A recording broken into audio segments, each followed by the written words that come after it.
So this is Grand Central Mimico, obviously. I wanted to share with you, first of all, the big vision, right?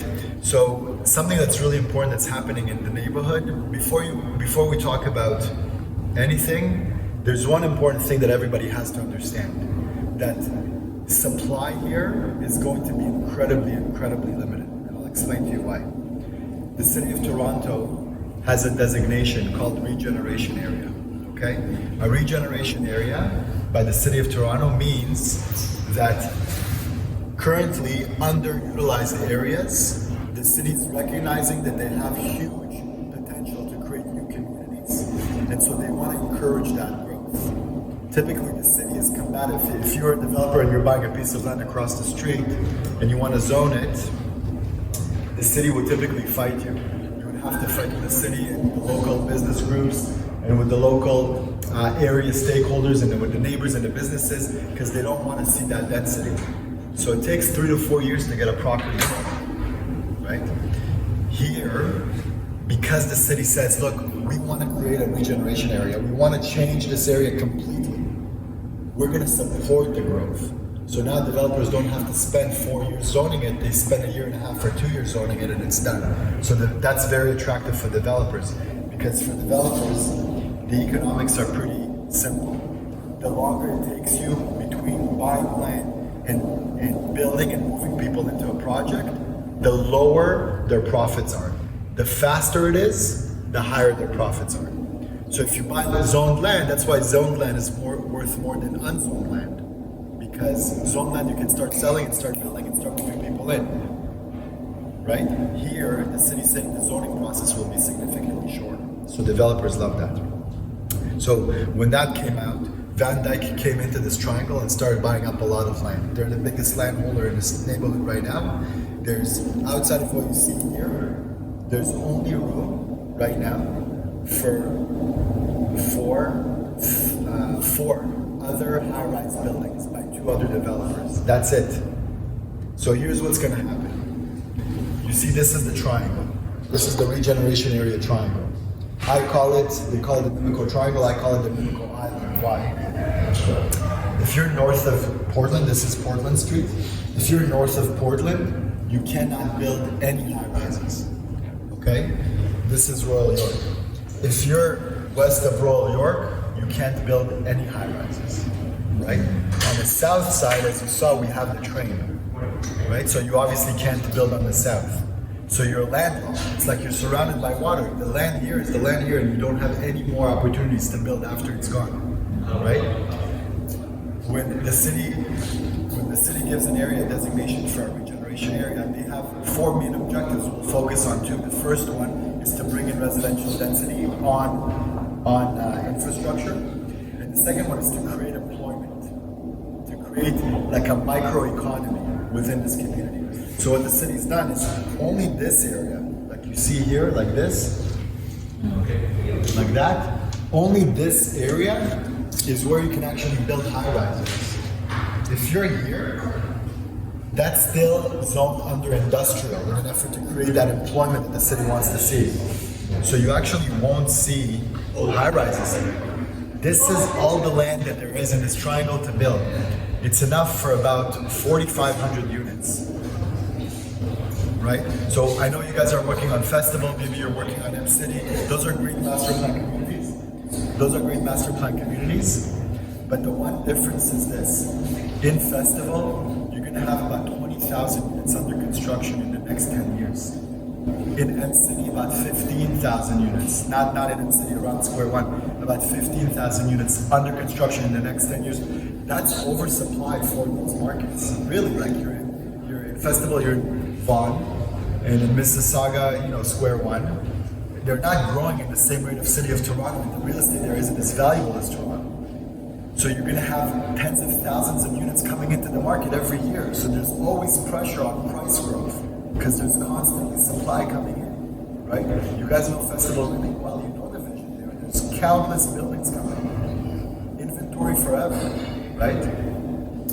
Here, as soon as we run out of land, there literally is no more supply at all. Supply goes down to zero, and you just built this beautiful master plan community, so demand goes up also because we have the transit right there.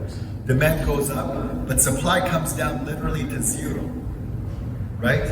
What happens when there is literally no more supply, but demand is constantly on the rise? What happens to prices?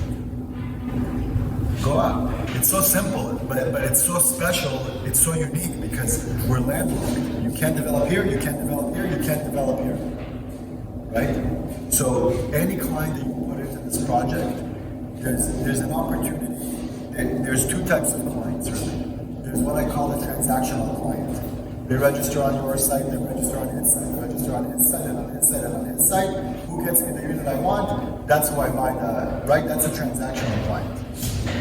Any client that you put in this project, you have an opportunity to convert them into the second type of client, which is a lifetime client. Because you're putting them in the type of opportunity that will pay dividends for them forever, right? Whether your clients buy here in day 1 or day 10 or day 30 or year 1 or year 2, it doesn't matter, because in 5 years there will be no more supply here at all, and so prices will start flying through the roof. Those are the clients that will be thankful for you forever. So it doesn't matter if they buy here or here or here. In 5 years there will be nothing else, and then prices are really going to start flying. You won't have that at Festival, you won't have that at Square One. Because every time that there's a little bit of lack of supply in the market, Macy's puts up another 1,000 units for sale, right? M-City or Exchange puts up another 500, 1,000 units for sale. Here, as soon as we're done, right? Does that make sense? So let me tell you a little bit about the community specifically. So obviously we have a Grand Central Mimico is a master plan vision. The biggest landowner here is Van Dyke. This is the first time of its kind. You see the Metrolink station here, the GO station right there. This is the first time in Metrolink's history that they've partnered up with a private real estate developer to create a comprehensive transit-tailored community, right? And what does that mean?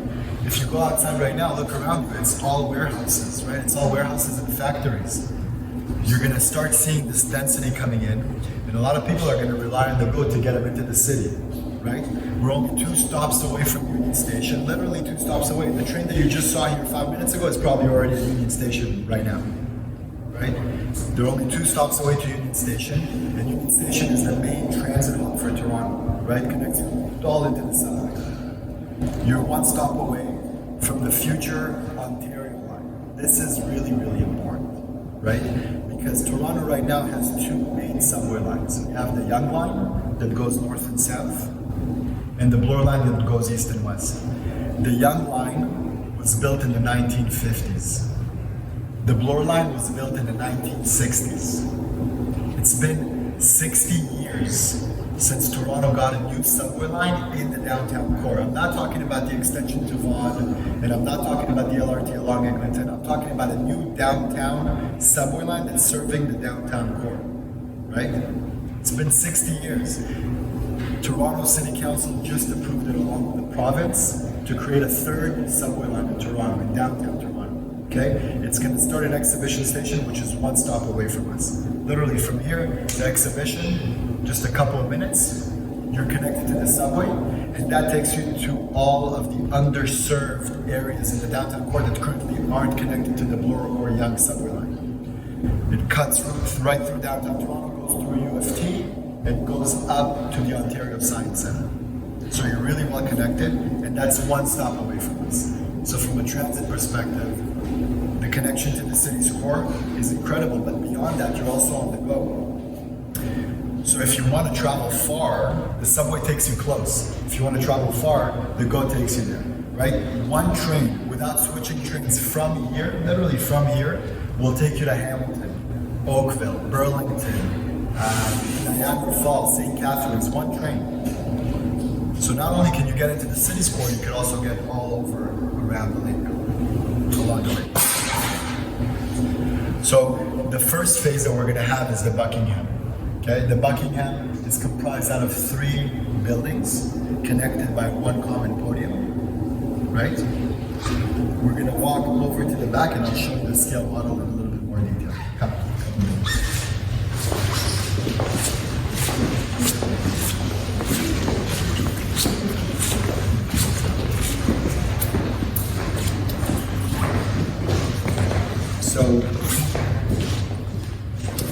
So the Buckingham, 3 towers, show you where the site is. Everything is connected by a podium. Altogether, we have 750 units here, so a lot of units to sell. Okay? Separated into 3 buildings. We have what we call the North Building, 12 stories. We have the Center Building, 26 stories, and the South Building, 37 stories. Okay? What we're gonna do first, really to get through each building, we need to be about 80% sold. So 80% opens up the next building, opens up the next building. But because we feel the demand is there, we're going to release these 2 buildings together. Our focus internally is still to try to make sure that this one gets sold out before we really get there, but because we feel we can do it, we're going to put both of these buildings out at the same time. Okay? As soon as these 2 are done, 80% sold, firm, clean deals, checks, everything in, a couple of weeks after that, we're going with the South. So our intention, our objective is to sell all 750 units in the next 4 to 6 weeks, if the market is there. Okay? Even though the buildings are connected by a podium, every building has their own private entrance, security, concierge. Okay? We have 20,000 square feet of retail along the ground floor. From floors 2 to 4, we have an office component. Remember what we talked about. One of the objectives of a regeneration area is to create employment. So part of the way we're doing it is we're bringing in that office component, 30,000 square feet. And then on the 5th floor, we have 40,000 square feet of amenities. Guys, 40,000 square feet of amenities. It's huge. We have everything from golf simulators, 7,500 square foot wellness and fitness center. We have a 7,500 square foot co-working space. Like, the amenities here have been designed specifically to create a community within these buildings, right? So you get to know your neighbors, interact with them. So an easy way to remember it, I call it 20, 30, 40. 20,000 square feet of office, 20,000 square feet of retail, 30,000 square feet of office, 40,000 square feet of amenities, 20, 30, 40. Okay? What's that? Easy, right? Now, as far as our suite mix is absolutely perfect. You guys can hang around and go on the touch screens and look at some of the floor plans. The floor plan sample package that I've sent you guys is just sample of what we have. Every floor plan here really is great, right? Our average sizes here are around 600 square feet, right? We have, you asked me about pricing, Alex. So the way it looks like we're going to be pricing it is we're going to have maybe about 5% of our building, 5 to 10% of our building, over 1,200 a foot, everything else will be out. And keep in mind what I'm telling you here, we're literally minutes to the downtown core. The lake is right there, right? We have 500,000 square feet of office and retail coming right there. So when you drive through today, you'll see a lot of fences. It's because you have to have the vision to understand that in 10 years, this is going to be one of the most thriving master plan communities in the Greater Toronto area, but there won't be another single unit coming afterward. Not one unit, right? And so our 1 bedrooms, for the most parts, are going to be priced between $1,125 to $1,190 a foot. The floor plans are great, so the pricing comes in really well. Our 1 bedroom is between $1,100 to $1,150 a foot, $1,175 a foot. Our 2 bedrooms are around $1,075 to $1,125 a foot, and we have a lot of really small 2 bedrooms. And our 3 bedrooms will start at $1,075 a foot. So we don't have huge gaps between our 1 bedroom PSFs and our 3 bedroom PSFs, because everything here is so tight and well designed that you actually will be able to take advantage of the pricing for your clients and units that are going to make sense for them forever. Okay? Does anyone have any questions? Can you repeat the price range? Pretty much the idea is we're giving them away. One bedroom is $1,125 to $1,190. One in beds, $1,175. 2 bedrooms, 11 to 1150, and 3 bedrooms, 1,075 and up. Keep in mind, those are general ranges, right? You have a few units that are maybe a little higher, a little lower, but 90% of the inventory within that category falls into that range. Okay? Does anyone have any questions? Actually, I know some like resale around the Bay. Actually, the resale per square footage is pretty high. It's crazy. It's crazy. So like again, I don't want to pick on festival. I'm only talking about festival because I know you guys are working that project, and that project has its own kind of qualities. But here's the thing. The resale market there is very thin, right? Like it's very thin.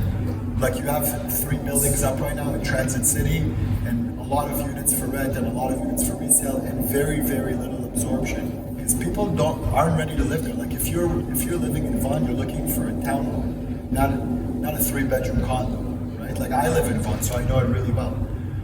Here, Humber Bay resales, to your point, just hit 1,000 a foot, right? So we looked at that when we created our unit mix and we created our pricing. We looked at that, and when you look at the nominal values, so let's say a 2-bedroom in Humber Bay, the average price there is about 730,000, 740,000. Our average price for a 2-bedroom is about 710, 720. So our units are really comparable in price. I'm not talking about PSF. Our PSF is obviously a little bit higher.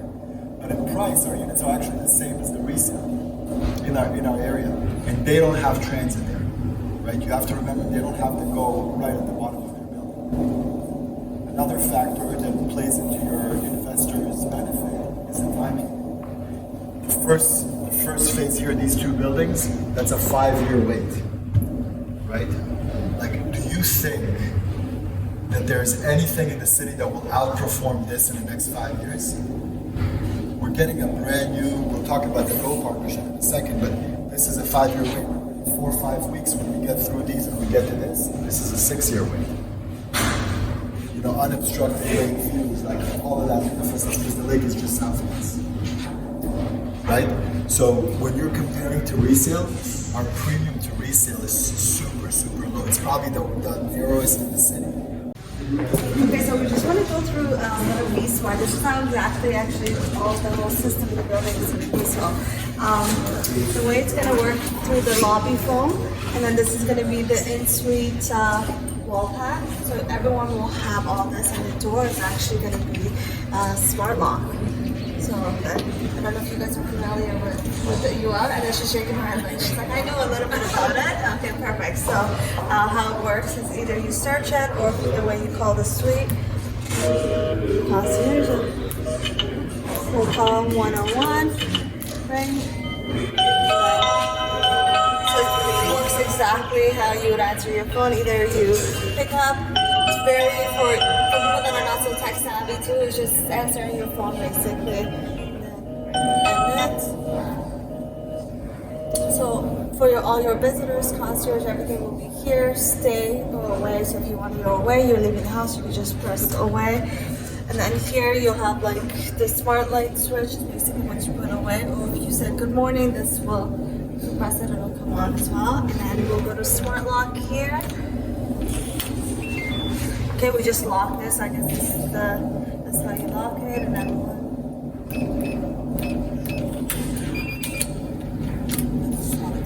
another good thing is that if you never have to worry about the battery dying, because the battery is exactly right here. A lot of people are worried about that, and that's